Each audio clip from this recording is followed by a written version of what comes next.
தற்போதைய செய்தியை பார்த்து வருகிறோம்.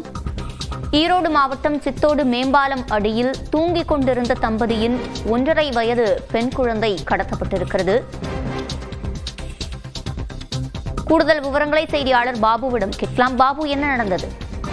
வணக்கம் சிவரஞ்சனி. அதாவது ஈரோடு சேலம் டு கோவை தேசிய நெடுஞ்சாலையில் உள்ள பவானி லட்சுமி நகர் மேம்பாலத்தின் அடியில் தற்காலிகமாக வசித்து வருகிறவர்கள் ஆந்திரா மாநிலம் நெல்லூரை சேர்ந்த வெங்கடேஷ் மற்றும் கீர்த்தனா தம்பதியினர். இவர்கள் சீமாரி திண்ணி அந்த பகுதியில் விற்பனை செய்து வந்த நிலையில் இவர்கள் தன்னுடைய 5 வயது மகன் மற்றும் 1.5 வயது பெண் குழந்தையான வந்தனாவுடன் நேற்று இரவு அந்த பகுதியில் கூடாரம் அமைக்க தங்கியிருந்தனர். இதனிடையே இன்று காலையில் பார்க்கும்போது அந்த கூடாரத்தை கிழித்துக் கொண்டு 1.5 வயது பெண் குழந்தை மட்டும் கடத்தப்பட்டிருப்பதை கண்டு அதிர்ச்சி அடைந்தனர்.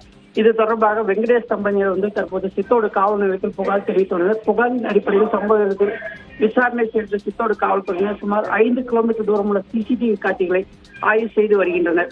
சிவரஞ்சனி, விவரங்களை வழங்கியமைக்கு நன்றி பாபு.